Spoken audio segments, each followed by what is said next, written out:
Salve, galera! Vamos lá, vamos de novo aí mais um pouquinho de direito constitucional hoje. Vamos falar de poder judiciário. Lembro para vocês que a aula fica complementada pelo podcast nosso Direito Constitucional. Vai lá no podcast, tem 2 episódios de poder judiciário, tá bom? Seguindo então, definição. Poder judiciário é o órgão exercente de poder que tem por função típica solucionar conflitos de interesses que lhe forem deduzidos. É isso, essa é a função principal do Poder Judiciário, solucionar conflitos de interesse. Toda vez que eu e você, seus amigos, nós não conseguirmos solucionar os conflitos de interesse por nossa força própria, nós só temos uma saída. Temos que recorrer ao Poder Judiciário, tá? E também o Poder Judiciário, ele vai atuar também nas hipóteses em que houver descumprimento da lei, né? Aquele que toda vez que descumprir lei, causar dano a outro, abusar de direito, surgirá a possibilidade do Poder Judiciário restaurar a normalidade, né? Aplicando a lei, tá? Mas, basicamente, ele soluciona conflitos decorrentes da incorreta aplicação da lei. Se você desrespeitar a lei e isso vier a me ofender, gerou um conflito entre nós. Esse conflito será solucionado pelo Poder Judiciário, tá bom? Outra função típica muito importante do Poder Judiciário é a concretização dos direitos fundamentais. Toda vez que for desrespeitado um direito de uma pessoa, direito que a pessoa tenha previsão na Constituição, cabe ao Poder Judiciário salvaguardar e levar esse direito até a pessoa. A pessoa precisa de um tratamento médico, não consegue pagar com suas próprias forças, a pessoa vai até o Estado também não paga, só resta uma saída para ela, ir ao Poder Judiciário e pedir que seja concretizado aquele direito que ela tem, por exemplo, um direito à saúde, tá bom? Outra coisa, o Poder Judiciário tem uma função importante, uma função contramajoritária, uma função que tem previsão na Constituição. No momento que o Constituinte deu ao Poder Judiciário a possibilidade de verificar a compatibilidade de uma lei infraconstitucional com a Constituição, o Poder Judiciário, a ele foi conferido um poder contramajoritário, um poder contra a maioria. Mas como assim um poder contramajoritário, contra a maioria? Ora, nós elegemos pessoas, né, que nos representam e fazem as leis em nosso nome, né? Então essas pessoas, os parlamentares, eles agem em razão das maiorias, né? Eles representam as maiorias. Uma lei feita pelos representantes da maioria pode ser fulminada pelo Poder Judiciário, né? Pelo STF, lá no controle de constitucionalidade, que é matéria do próximo semestre. O STF pode declarar a inconstitucionalidade de uma lei, de qualquer ato normativo que afronte a Constituição. E isso é um poder contramajoritário, porque imagina, pelo voto de 6 ministros dos 11 que tem no STF, eles conseguem pegar uma lei e jogar na lata do lixo. Isso é poder contramajoritário que é exercido pelo Supremo Tribunal Federal. Principal, então, das funções, solucionar conflitos de interesse. Também função concretizar direitos fundamentais. Vejam a aula de mandado de injunção que vocês vão entender bem a concretização dos direitos fundamentais. E também ele tem uma função, a função que eu falei é a função contramajoritária, tá bom? Certo? Outra coisa, onde está previsto o Poder Judiciário na Constituição? O Poder Judiciário está previsto no artigo 92 a 125. Artigo 92 a 125. Vocês terão de dar uma olhada nesses artigos aí. Artigo 92 a 125. Beleza? Forma de investidura dos integrantes do Poder Judiciário. A investidura dos integrantes do Poder Judiciário, ela é diferente, né? Como que ela é diferente? Geralmente, a investidura dos membros do Legislativo e do Executivo, como que se dá? Se dá por meio de votação. Nós escolhemos as pessoas que vão nos representar. Já o Poder Judiciário não, o Poder Judiciário, a investidura deles, ela se dá pelo concurso público, pelo 5º Constitucional, ou então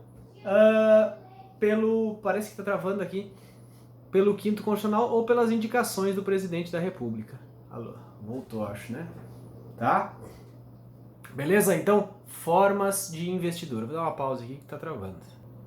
Então, voltando, as formas de investidura por concurso público, no artigo 93 está lá, concurso público de provas e títulos, exige do bacharel em Direito que tenha pelo menos 3 anos de atividade jurídica para poder tomar posse no cargo, né? Depois tem uma outra forma de ingresso no cargo, é pelo 5º Constitucional. Diz lá, 1/5 dos lugares dos tribunais, no artigo 94 da Constituição, 1/5 dos lugares dos tribunais regionais dos estados e dos tribunais dos estados será composto por membros do Ministério Público e membros da advocacia, né? Com que tenham 10 anos de atividade, e notório saber jurídico, reputação ilibada. Tá? Como que funciona o 5º Constitucional? Se você pegar o Tribunal de Justiça de Santa Catarina, por exemplo, dos desembargadores que ali tem, alguns deles promoveram, eram juízes que promoveram, mas 1/5 são indicados. Tá? O tribunal ali, por exemplo, vem da OAB. A OAB faz uma lista sextupa com o nome de 6 advogados, entrega para o tribunal. O tribunal escolhe 3 e desses 3 ele entrega para o governador esses 3. O governador vai nomear vai escolher para ocupar um dos assentos daquele tribunal. Ou seja, ele vai poder pegar um advogado, por exemplo, um advogado que vai virar desembargador. Então, uma das formas de ingresso no Poder Judiciário, além do concurso público, é o 5º Constitucional. Tá? E também tem outras hipóteses, algumas indicações do Presidente da República, né? Agora mesmo vagou um dos cargos no Supremo Tribunal Federal, o ministro se aposentou, o ministro Celso de Mello se aposentou, o presidente Bolsonaro vai poder nomear outro ministro para o Supremo Tribunal Federal. Se você for olhar lá no artigo 101 da Constituição, diz: o Supremo Tribunal Federal compõe-se de 11 ministros escolhidos dentre cidadãos de mais de 35 anos, de menos de 65 anos, de notável saber jurídico e reputação ilibada. Tá? Os ministros do Supremo Tribunal Federal, parágrafo único, serão nomeados pelo Presidente da República depois de aprovada a escolha pela maioria absoluta do Senado Federal. Então, outra forma de nomeação, uma nomeação pelo Presidente, o 5º Constitucional e também por concurso público. Princípios constitucionais relativos à jurisdição.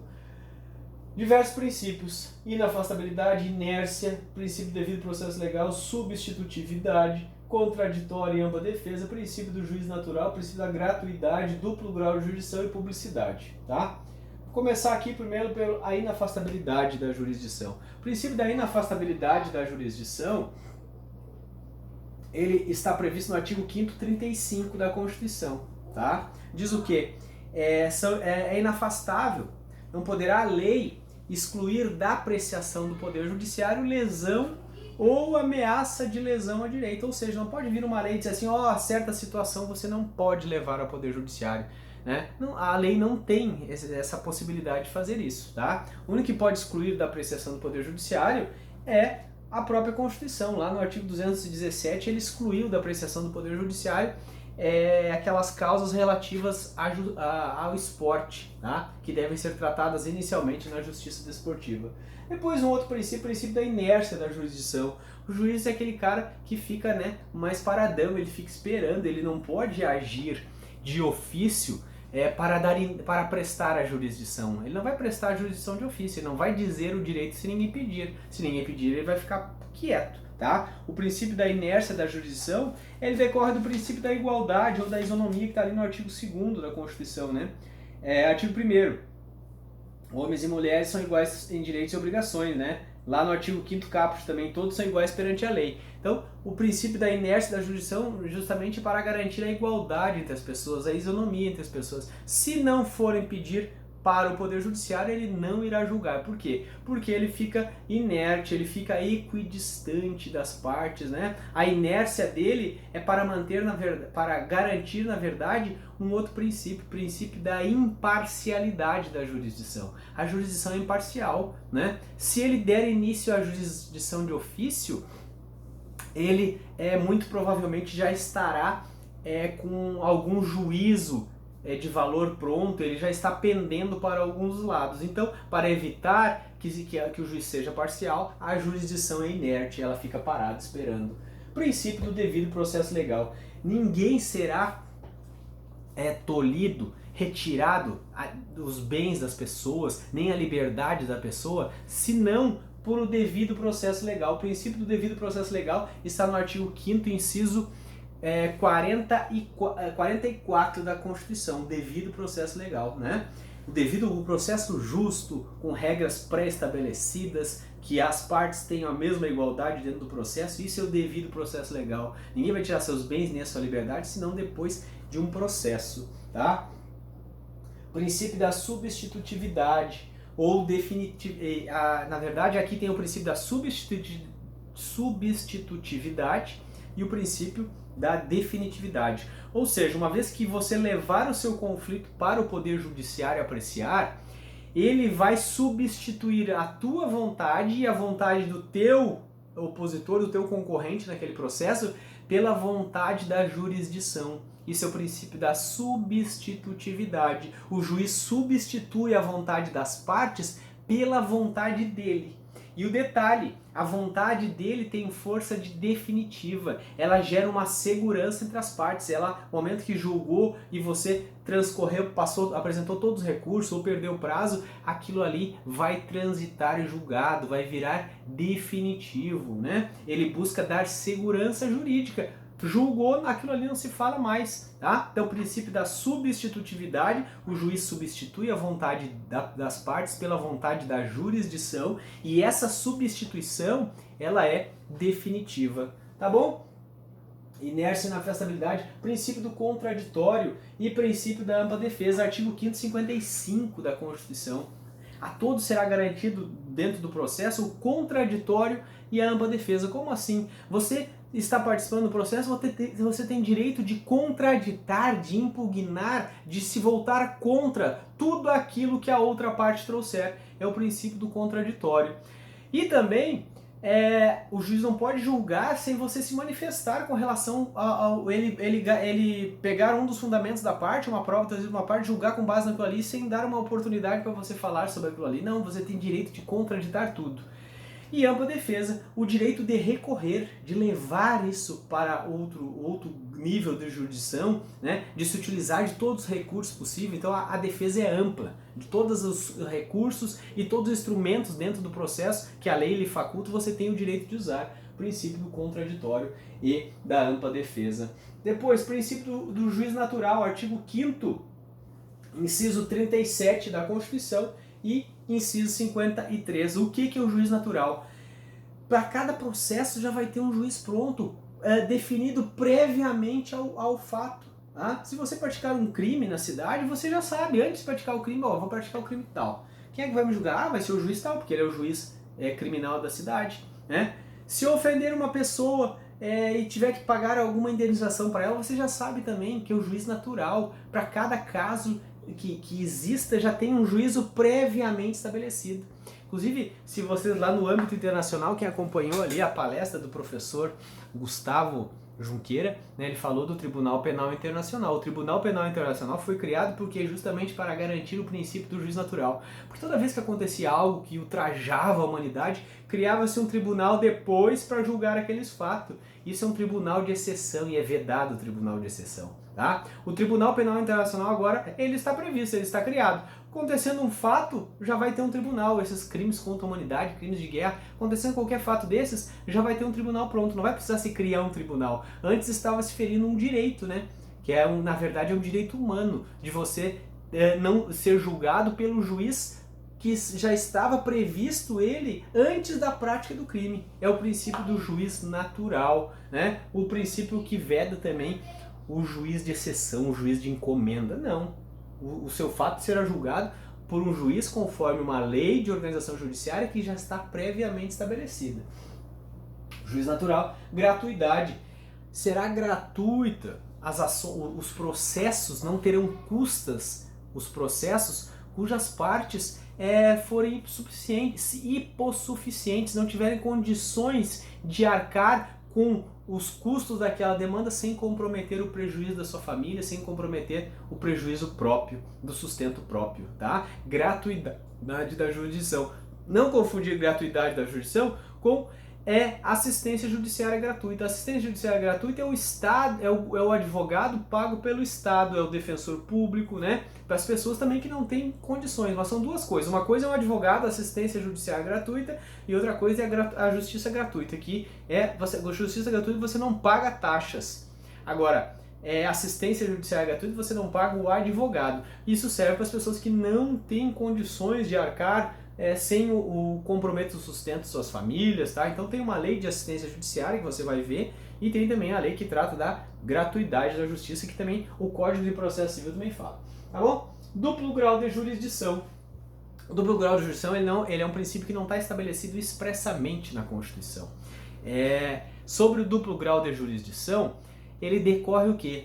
A Constituição você verifica que tem diversos tribunais. Se você olhar nas leis, você vê que tem diversos recursos, a própria Constituição fala de recursos, né? Então, o princípio do duplo grau de jurisdição é algo implícito, mas existe, nós temos direito de recorrer.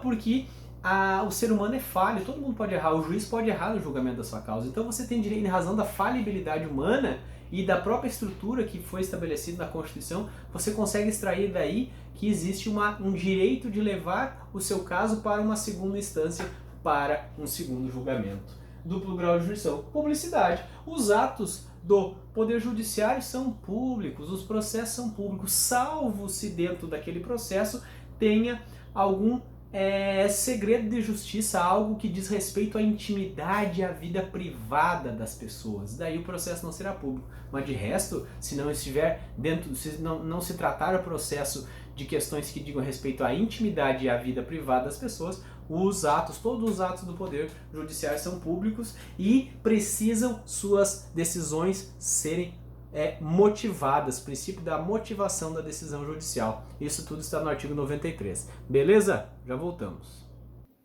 Vamos lá então para liquidar aqui essa primeira parte do Poder Judiciário, tá? Seguinte, garantias do Poder Judiciário. O Poder Judiciário tem várias garantias estabelecidas na Constituição. Garantias para quê? Para que tenhamos julgamentos imparciais, né? Para que os juízes não sofram pressão no seu julgamento. Garantias da instituição do próprio Poder Judiciário para que ele possa prestar a jurisdição. E também garantias, né, de independência, da mesma como eu falei, para que eles não sofram qualquer pressão na sua função, tá? Vamos primeiro aqui, garantias de independência. Então lá no artigo 95, o juiz ele tem vitaliciedade. O que significa ser vitalício? Ele só perde o cargo por processo judicial transitado e julgado, tá? É diferente do servidor público em geral, que pode perder o cargo em decorrência de um processo administrativo. O juiz não, ele só perde o cargo por processo judicial. E lá no STF ele só perde o cargo por impeachment, tá bom? Essa vitalicidade que está aqui, garantias de independência, ela é adquirida em primeiro grau da jurisdição depois de 2 anos do exercício do cargo. Depois de 2 anos de exercício do cargo, se o juiz passou no concurso, ele vai ter exercer o cargo por 2 anos, é uma espécie de estágio probatório, e para depois, ao final desses 2 anos, se ele passar nesse estágio probatório, daí sim ele torna-se vitalício. Em segundo grau de jurisdição, ou no STF, nos tribunais, no Superior Tribunal de Justiça também, em qualquer tribunal, a vitalicidade é imediata. No momento da posse do cargo, ele já é vitalício a partir dali. Então, o quinto constitucional, o advogado que vira desembargador, foi nomeado pelo governador, foi aceito o nome e tudo, ele já torna-se vitalício a partir dali. Maravilha? Outro princípio da independência, princípio da inamovibilidade. O juiz é inamovível, ele não pode ser retirado nem da vara em que ele trabalha, a não ser que se ele queira, com o consentimento dele, ou então em razão de interesse público, mas essa saída, essa remoção dele precisa ser autorizada pela maioria absoluta do tribunal respectivo, tá? Maioria absoluta do tribunal que ele está vinculado, para que o juiz seja retirado da sua comarca ou da sua vara, passado da primeira para a segunda vara, ele é inamovível na vara.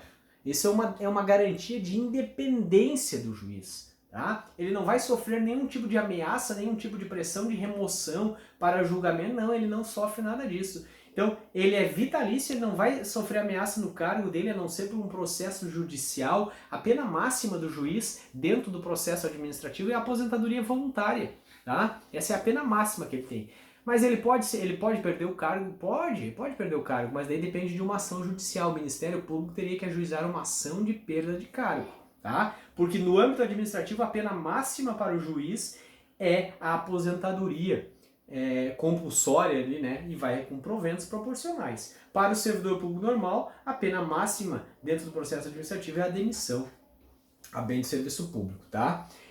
Tem também a irredutibilidade de subsídios. Ele não vai ter reduzido os seus subsídios. Mas a irredutibilidade de subsídios, né, da grana, todos os servidores públicos têm essa irredutibilidade. Uma outra garantia de imparcialidade, está lá no artigo 95, parágrafo único, olha lá, ele não pode exercer outro cargo, emprego ou função, ele não pode exercer outro cargo, emprego ou função. Ele só vai poder exercer cargo de juiz e um cargo de professor, outros cargos não. Tá? É para isso, para que ele tenha uma dedicação exclusiva na magistratura. Uma outra, ele não pode receber custas ou qualquer participação em processo, ele não pode receber dinheiro, o juiz não pode receber, ele recebe apenas o subsídio dele. Ah, mas se ele era advogado antes de ser juiz? E daí sim, mas essa é questão anterior, ele está recebendo custas de um processo que ele trabalhou antes, e pode, tá bom? Ele também ele não pode dedicar-se à atividade político-partidária. Não quer dizer que ele não possa exercer a sua cidadania, né? Como dizer assim, participar de manifestação. Não, ele não pode ter vínculo com um partido político, tá? Ele pode exercer a sua política, né? Ele pode ele não vai também sair apoiando o candidato, mas ele reclamar, pedindo um Brasil melhor e tudo mais, ele pode. Ele não pode ter relação, filiação e nem relação com um partido político, ou seja, ele não pode ter uma atividade político-partidária, ele pode ter atividade política, né? Na função de cidadão. Todos temos uma função, um direito, né, de cidadania, de exercer a nossa política, de reclamar, de participar de manifestação, isso pode. Agora não vai poder subir em palanque com um candidato político, com um candidato, essas coisas aí não, né? Tá bom? E outro, ele não pode receber a qualquer título, a qualquer custo, a qualquer pretexto, ele não pode receber auxílio de pessoas, tá? Não pode. Ele vai poder receber se ele for dar uma palestra, algo tipo aquilo que ele gastar, né, para se deslocar, para dormir em certo lugar, mas ele não pode receber auxílio de pessoas. E ele também tem uma quarentena de saída. Ele não vai poder exercer a advocacia do lugar, por exemplo, o juiz aqui de Tubarão. Se ele se aposenta, né, ou se ele sai da magistratura, ele não vai poder aqui exercer a advocacia pelo período de 3 anos aqui na cidade de Tubarão. Mesma coisa, se ele era um juiz estadual, ele não vai poder exercer a advocacia na justiça estadual, né? Isso é para evitar a influência dele, né, dentro daquele órgão que ele atuava. Se ele era desembargador, Tribunal de Justiça, ele também vai ficar 3 anos sem poder atuar em toda a jurisdição do Tribunal de Justiça, e daí é o estado inteiro. Mas na Justiça Federal, ele vai. Se ele era um desembargador estadual, ele aposenta e ele vai advogar na Justiça Federal tranquilamente. Isso é uma quarentena de saída de 3 anos. Depois ainda tem outros princípios institucionais. Por exemplo, princípios não, outras garantias institucionais. Autogoverno. O Poder Judiciário, ele tem governo próprio. Como assim governo próprio? É ele que escolhe o seu chefe. Quem é o chefe do Poder Judiciário? O chefe do Poder Judiciário, hoje, né, é o ministro Fux, né? ele é escolhido pelos seus pares. Existe uma espécie de escolha entre eles ali. E isso é autogoverno, não é o executivo que escolhe, não é ninguém que indica quem vai ser o chefe do judiciário. O próprio judiciário diz quem será seu chefe, tá? Ele tem também legislação, autorregulamentação. Ele vai editar as normas do seu funcionamento, ele vai dizer qual horário que vai atender o povo, qual horário vai ter atendimento externo, né? Ele que vai ser as taxas, valores das taxas, isso é autolegislação. Ele então se autogoverna, ele se autorregulamenta. Por que isso são funções autogoverno, né? Isso é para manter a imparcialidade dele, a independência do poder, né? Porque imagina se ele precisasse do executivo para administrar o judiciário, ele não seria um poder independente. Então, ele tem essas garantias de que de autogoverno, de autorregulamentação ou autolegislação. Ele não vai lá pedir para o legislativo fazer uma lei que trate dos seus serviços internos ali. Ele próprio que vai fazer autolegislação ou autorregulamentação, tá? Autoadministração também, ele próprio se autoadministra, ele não precisa pedir para ninguém administrá-lo. Isso é uma garantia cadê a garantia institucional, garantia da instituição. Ele também tem garantia do que? Do 10º do repasse. Ele, todo dia 20 do mês, o executivo, que é o cara que tem o dinheiro, né, que tem a chave do cofre, tem que passar para o judiciário e para o legislativo o valor. Então, todo o 10º é repassado no dia 20 de cada mês, o poder Executivo repassa ao Poder Judiciário o valor que ele precisa para se manter, para pagar seus servidores e tudo mais, tá bom? Ele também tem, na verdade, institucionais são essas garantias. Pessoal, a estrutura do Poder Judiciário. A estrutura do Poder Judiciário eu vou falar no próximo áudio, né? Você sabe que o Poder Judiciário ele é escalonado, tem um órgão supremo, tem um órgão ao lado, né, que é o CNJ, que não presta jurisdição. Abaixo tem órgãos superiores, STJ, STM, TST, os tribunais superiores. Abaixo ainda tem um 2º grau de jurisdição e depois no piso vem os juízes, né, de 1º grau, tá? Então, o Poder Judiciário ele é escalonado, ele é um órgão totalmente, existem órgãos supremos, órgãos superiores, órgãos de 2ª instância e órgãos de 1º grau. No próximo vídeo nós falaremos sobre isso. Galera, aquele abraço, sigam lá, @CristianoSelig, siga também o podcast, no podcast tem toda essa aula aí, você vai lá, você assiste a aula aqui, faz as anotaçõezinhas e depois vai dar aquela corrida, né, fazer aquele exercício na academia, escutando o podcast Nosso Direito Constitucional. Fechou? Aquele abraço, fui!